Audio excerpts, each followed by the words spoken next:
أهلها أما بعد فأعوذ بالله من الشيطان الرجيم بسم الله الرحمن الرحيم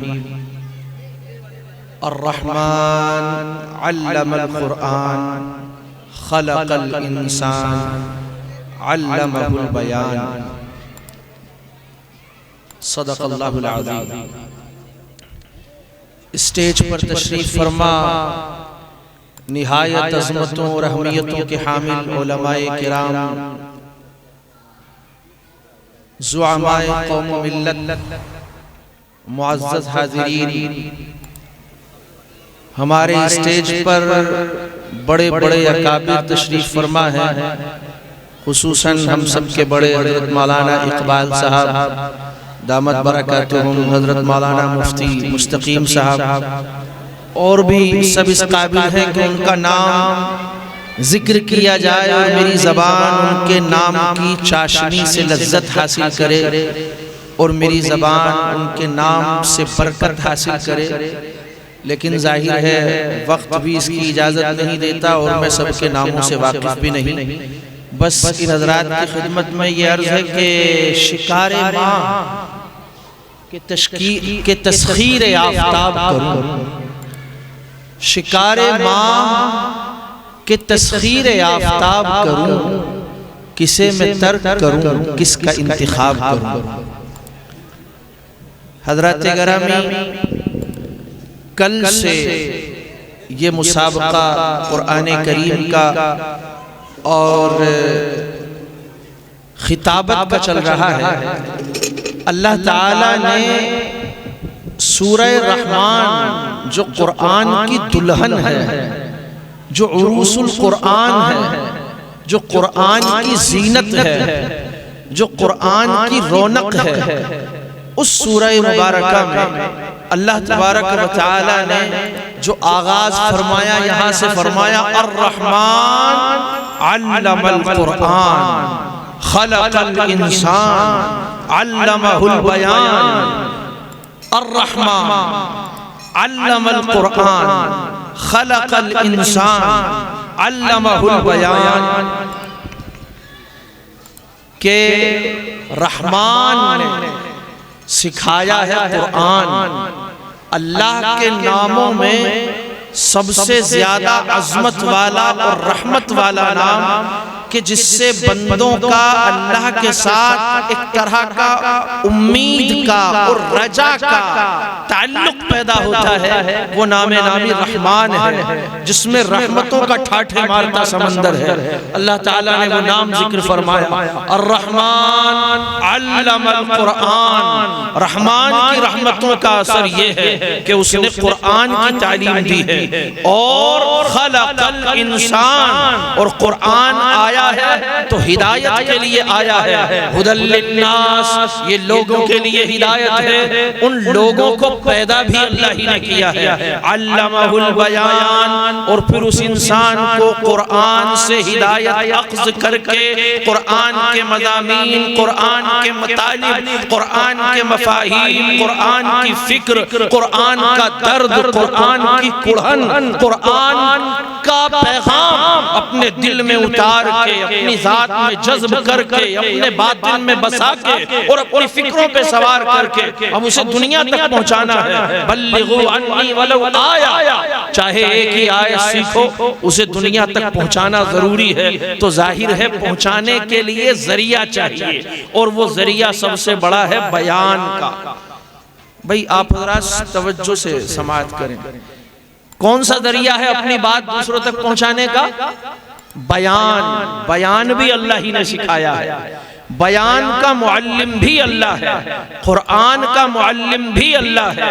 تو میرے بھائی، آج ان دونوں ہی صفات پر، قرآن پر بھی یہاں مسابقہ تھا اور خطابت پر، بیان پر بھی مسابقہ تھا، دونوں مسابقے ہوئے۔ اور یہ قرآن کریم میں فَاسْتَبِقُوا الْخَيْرَاتِ وَسَارِعُوا إِلَى مَغْفِرَةٍ مِّن رَبِّكُمْ، کہ بڑھو، ایک دوسرے سے سبقت لے جاؤ، ایک دوسرے سے آگے نکلنے کی کوشش کرو، ایک دوسرے سے بڑھ جانے کی کوشش کرو نیکیوں کے حصول میں اور اپنے کردار کی بلندی کے حصول میں اور اپنے اندر صلاحیتیں پیدا کرنے کے لیے اپنے اندر خوبیاں اور کمالات اکٹھے کرنے کے لیے آگے بڑھتے چلے جاؤ ایک دوسرے سے آگے نکلنے کی کوششیں کرو اسی آیت مبارکہ پر عمل کرتے ہوئے یہ مسابقے کا انعقاد کیا گیا قابل مبارکباد ہیں دل کی گہرائیوں سے بے حد میں شکریہ بھی ادا کرتا ہوں اور مبارکباد پیش کرتا ہوں حضرت مولانا مفتی عادل صاحب کی خدمت میں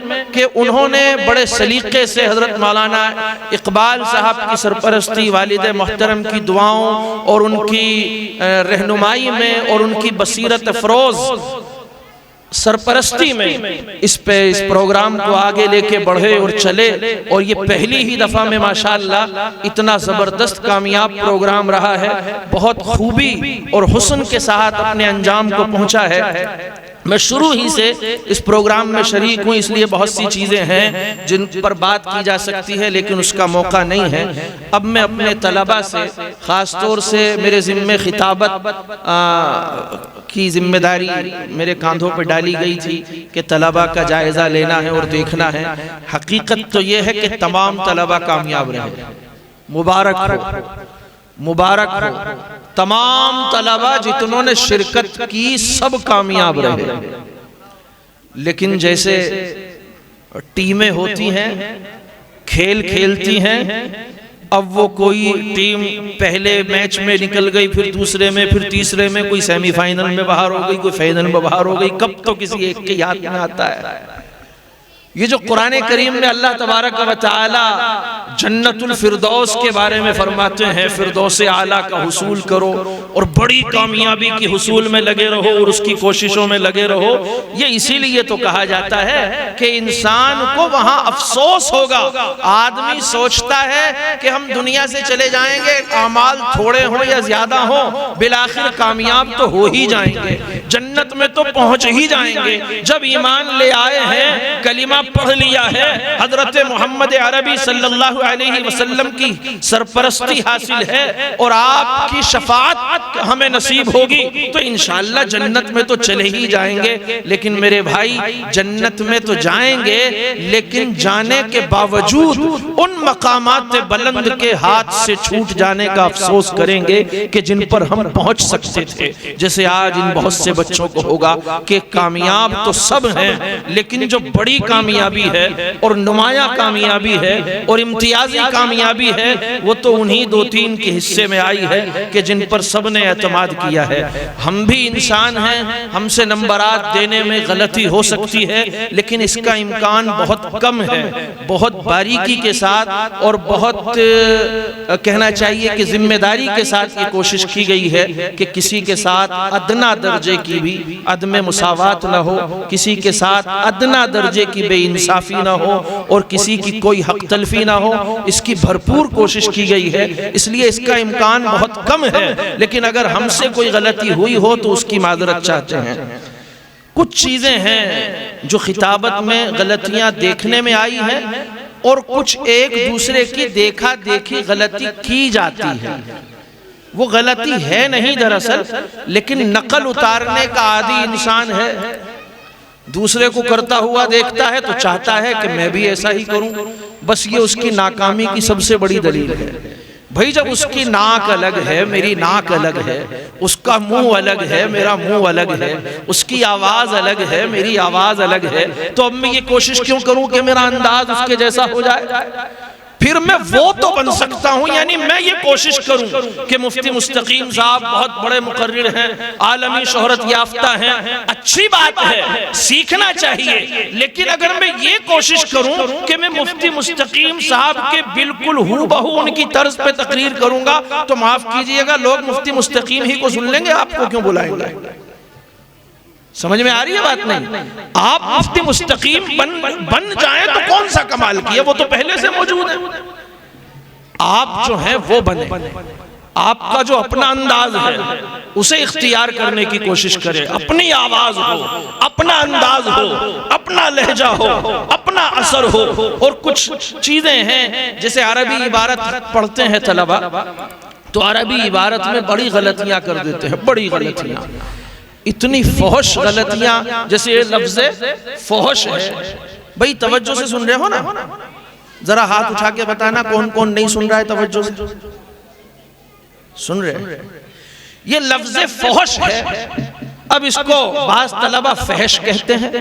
بھئی فحش کے الگ معنی ہے، فحش کے الگ معنی ہے، تو یہ بھی دھیان ہونا چاہیے کس لفظ کو ادا کیسے کیا جاتا ہے، اس کا درست تلفظ کیا ہے۔ عربی عبارت پڑھ رہے ہیں تو اس کے حرکات و سکنات پہ دھیان دیا جائے، اس کے عربی لہجے پہ دھیان دیا جائے، اس کے اعراب پہ دھیان دیا جائے۔ معلوم ہوا کہ کہہ رہا ہے یوں کہ قالا راوی نے کہا اتیت النبی صلی اللہ علیہ وسلم، عبارت یہ ہے، اور پڑھ رہا ہے اتیت النبی صلی اللہ علیہ وسلم، لا حول ولا قوت الا باللہ۔ اپنا سریٹ پہ مار لے آدمی، کیا کا کیا بنا دیا جی۔ ہم دعا لکھتے رہے اور وہ دغا پڑھتے رہے، ہم دعا لکھتے رہے اور وہ دغا پڑھتے رہے، ایک نقطے نے ہمیں محرم سے مجرم کر دیا۔ تو بھائی بڑا فرق واقع ہو جاتا ہے، الفاظ کا اپنا اثر ہوتا ہے، اپنا انداز ہوتا ہے، ان کا اپنا جغرافیہ ہوتا ہے، اس سے الگ اس کو نہ نکالا جائے۔ جی بالکل ختم کر رہا حضرت، مجھے ہی کہہ رہے کیا مفتی صاحب؟ اچھا اما بعد، خطبے کے بعد پڑھتے ہیں کیا پڑھتے ہیں خطبے کے بعد؟ اما بعد۔ بھائی یہ نحومیر میں پڑھایا جاتا ہے، نحومیر میں پڑھایا جاتا ہے کہ اما بعد کے بعد میں فا کا استعمال واجب ہے۔ اما بعد اعوذ باللہ من الشیطان الرجیم، یہ واجب چھوڑ دیا ہے۔ اما بعد فاعوذ باللہ من الشیطان الرجیم۔ بعض لوگ یہاں غلطی کرتے ہیں فاعوذ باللہ، یہ بھی غلط ہے، وہ حمزہ قطعی ہے، متکلم کا ہے، لہذا اس کا اظہار ضروری ہے۔ اور دوسری چیز، موضوع کچھ بھی ہو جی ہم وہیں چلیں گے جہاں سے چلے تھے جی۔ جیسے ایک صاحب مقرر تھے، ان کو حضرات حسنین کا قصہ بہت اچھے سے آتا تھا، اور شہادت حسین پہ بڑا اچھا ان کو ملکہ تھا۔ ایک دفعہ کہیں پھنس گئے، کہنے لگے کہ بھائی آج تقریر آپ کو سورہ اخلاص پہ کرنی ہے، قل هو اللہ احد اللہ الصمد، یہ سورت آپ کا مضمون ہے، اسی پہ بولنا ہے۔ اب وہ پریشان ہو گیا، اس نے تو کبھی کربلا کے علاوہ کچھ بولا نہیں تھا، تو کہنے لگا قل کہا اللہ نے، کہیے فرما دیجئے، کس نے کہا؟ اللہ نے کہا۔ کس سے کہا؟ پیغمبر سے کہا۔ کون پیغمبر؟ حسین کے نانا۔ کون حسین؟ جنہیں کربلا میں شہید کیا گیا۔ گھوم پھر کے وہیں آ گیا۔ یہ تیلی کے بیلوں سے کچھ کم نہیں ہے، جہاں سے چلے تھے وہیں کے وہیں۔ بھئی یہی آتا ہے گھوم پھر کے، کس نے کہا؟ بھئی وہ حسین کا ہی معلوم ہے، اس کے سوا تو کچھ آتا نہیں۔ یہ بڑی غلطی ہے۔ جو موضوع منتخب کیا ہے کوشش کی جائے کہ اسی پہ رہے۔ اگر آدمی اپنے موضوع سے بہک گیا ہے تو سمجھ لیجئے کہ وہ اپنی بات کو کہنے میں کامیاب نہیں ہے۔ ایک اور چیز ذہن میں رکھیے، تقریر خدا نہ خواستہ کسی کو ڈرانے کا نام نہیں ہے۔ ایک مقرر آتا ہے، وہ اس کے چہرے کے ایکسپریشنز اور اس کے تاثرات چہرے کے ایسے ہوتے ہیں جیسے لڑائی ہو گئی اس کی کسی سے۔ اب بات تو ہے اللہ کی رحمت کی، الفاظ میں زیر و بم ہونا چاہیے، آواز میں اتار چڑھاؤ ہونا چاہیے، انداز میں نشیب و فراز ہونا چاہیے، نرمی کی بات ہو تو انداز میں نرمی ہو، لہجے میں نرمی ہو، الفاظ میں نرمی ہو، چہرے پہ تاثرات ہوں، غمی کی بات ہو تو آنکھوں میں نمی ہو، چہرے سے لگے کہ ہاں غم محسوس ہو رہا ہے۔ اب یہ یوں کہہ رہا ہے اللہ تعالی جنت میں بھیج کے رہے گا، ارے تو اس میں غصے کی کون سی بات ہے بھائی؟ جنت میں جائے گا یہ اچھی بات ہے، اس پہ خوش ہونا چاہیے، تو غصہ کیوں کر رہا ہے؟ ہم نماز پڑھیں گے تو اللہ ہمیں جنت میں پہنچا کے رہے گا، ابھی کیوں ہل رہا ہے اتنا؟ کون سی مصیبت ہے؟ یہ بڑی کمی ہے۔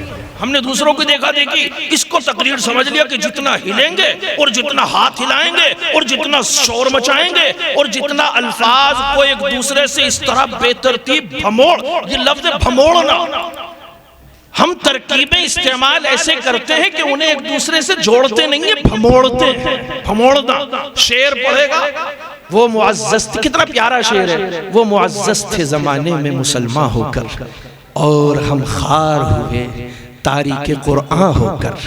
اس میں ایک پیغام ہے، لیکن ہمیں ضد ہے، ہمیں ضد ہے، ہمیں یوں کہنا وہ معزز تھے زمانے میں مسلمان ہو کر اور ہم خار ہوئے تاریک قرآن ہو کر۔ اب اس رے کے ساتھ کیا دشمنی ہے بھائی؟ سمجھ رہے ہیں؟ یہ تقریر کی خامیاں ہے۔ آواز اور لہجے کا عدم توازن، اس کو لکھ لیں، آواز اور لہجے کا عدم توازن۔ جی ایسے ہی بعض لوگوں کو مترادفات استعمال کرنے کا شوق ہوتا ہے۔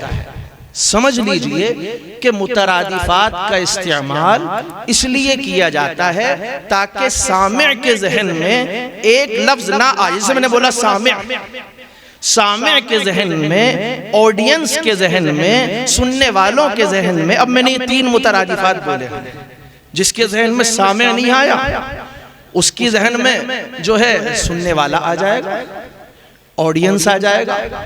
جی اس کے ذہن میں کوئی اور لفظ شروتا بول سکتے ہیں، کوئی ہندی والے بیٹھے تو شروتا بھی بول دیا۔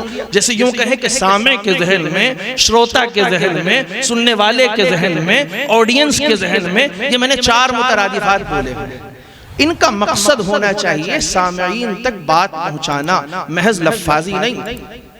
حرف او بلند و معنی او پست، اقبال نے اسی کو کہا ہے کہ آج ہمارے مقرر کا حال یہ ہے کہ جملے تو بڑے بھاری بھاری ہیں، ان کو قرید کے دیکھا جائے تو معنی اس میں کچھ نہیں نکلتا۔ دوسری بات، ہم بلیک میل بہت کرتے ہیں تقریر میں۔ کیا کرتے ہیں؟ مقرر تقریر کے اندر بلیک میل بہت کرتا ہے، نہ وہ قرآن کا مفہوم ہے، نہ وہ حدیث کا مفہوم ہے، نہ وہ مخالف کی بات ہے، لیکن ہمیں ضد ہے کہ ہم اس طرح بات کو بیان کریں گے کہ ایسا لگے گا کہ شاید جو اس مقرر نے سمجھا ہے وہی بات ٹھیک ہے۔ مثال، بس ختم کر رہا ہوں، مثال کے طور پہ معافی چاہوں گا مفتی عادل صاحب، آپ کے نظام میں خلل ہے، بس ختم کر رہا ہوں، 1-2 باتیں ہو رہے ہیں۔ جیسے مثال کے طور، یہ بہت بڑی غلطی ہے اور اس میں بڑے بڑے مقرر ملوث ہیں۔ مثلا شیعوں کا یہ کہنا ہے کہ اللہ کے نبی علیہ السلام کے وصال کے بعد جو صحابہ رہے ان میں سے صرف 4 مسلمان بچے، باقی سب مرتد ہو گئے۔ تو وصال سے پہلے جو صحابہ ہیں ان کے بارے میں ان کا کوئی الزام ہے ہی نہیں، انہیں وہ سب جو اللہ کے نبی کی زندگی میں وفات پا چکے ہیں ان کے بارے میں وہ کہتے ہی نہیں ہیں کہ یہ مسلمان نہیں تھے، ان کا یہ الزام ہے ہی نہیں۔ اب مجھے ضد ہے، میں جذباتی بلیک میل کروں گا اپنے سننے والے کو۔ میں کیا کہوں گا؟ حضرت سمیہ شہید کر دی گئی، کیا وہ مسلمان نہیں تھی؟ ارے بھائی تھی وہ، تو وہ بھی کہہ رہے ہیں، ان کو انہوں نے کب ماننے سے انکار کیا ہے؟ تو جذباتی بلیک میل نہ کریں، دلائل کی بنیاد پہ بات کریں۔ سب سے آخری بات کہ ہمیشہ یاد رکھیں آپ کے سامعین کیسے ہیں۔ کہیں سامعین بالکل دیہاتی ہیں، اب وہاں آپ ان سے کہیں کہ امسال کشتزار گندم میں سلسلہ امطار کا سلسلہ غزار رہا کہ نہیں رہا، تو یہ کیا سمجھ میں آئے گا؟ لوگ سوچیں گے کہ مولانا تلاوت کر رہے ہیں، کل مل لیں گے بس آگے۔ بھئی پوچھ لو جی، کھیت میں بارش ہو رہی نہیں ہو رہی؟ جیسا سننے والا ہے ویسی بات کرنی چاہیے۔ اللہ تعالی ہمیں صحیح معنی میں بولنے کی، سننے کی اور اپنی بات کو پہنچانے کی توفیق اور مرحمت فرمائے اور ہماری اصلاح فرمائے۔ سب غلطیوں کے بنے ہوئے ہیں، سب سے غلطیاں ہوتی ہیں اور انسان ہمیشہ سیکھتا رہتا ہے۔ حکیم الامت مجدد ملت مولانا اشرف علی تھانوی رحمۃ اللہ علیہ نے فرمایا کہ انسان کے علم کی موت اس دن ہو جاتی ہے اور وہ جاہلوں کی صف میں اس دن کھڑا ہو جاتا ہے جس دن وہ یہ سمجھ لیتا ہے کہ اب مجھے سیکھنے کی ضرورت نہیں۔ وآخر دعوانا الحمدللہ رب العالمین، وسلام اللہ علیکم ورحمتہ وبرکاتہ۔